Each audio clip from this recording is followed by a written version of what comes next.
Welcome back to the Philosophical Foundations of Judaism series. In the previous video, we discussed God as existence, the existence of a primary being, and how that primary being brought all of our universe into existence.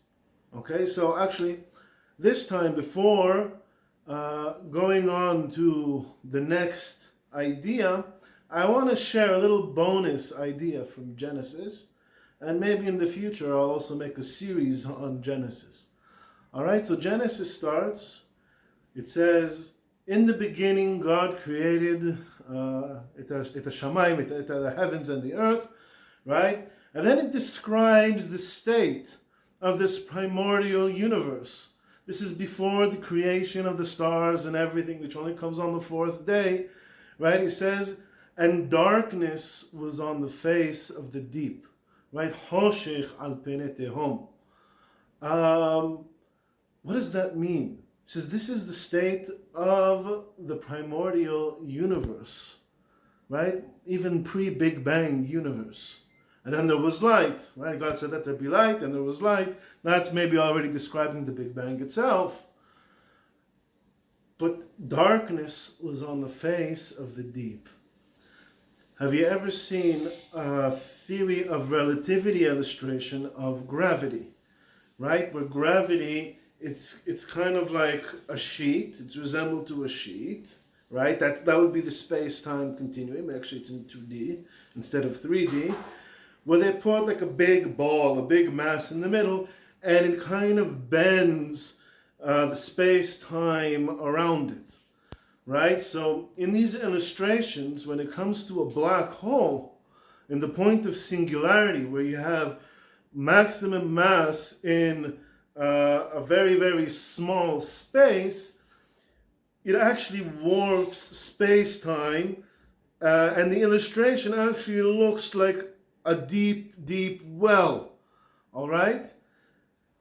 However, a regular black hole that we see in our universe, it has a rim around it. It's called the event horizon. The event horizon is the part from which it's like the point of no return. Once you pass that, you fall into the black hole. But up until then, you're still not trapped in the black hole's escape velocity.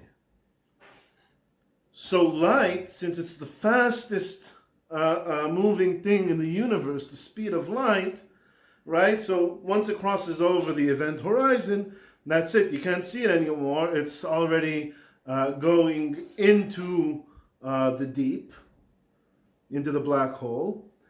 However, all the light that hasn't crossed over the event horizon yet is lighting up that whole event horizon. So you have a very, very deep well with the black hole in it, and you have a lit up ring around it.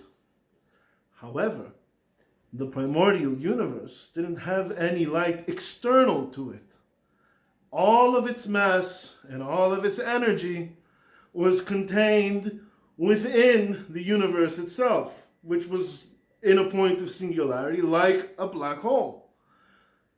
And so it had no lit up rim on its event horizon, right? And it was dark.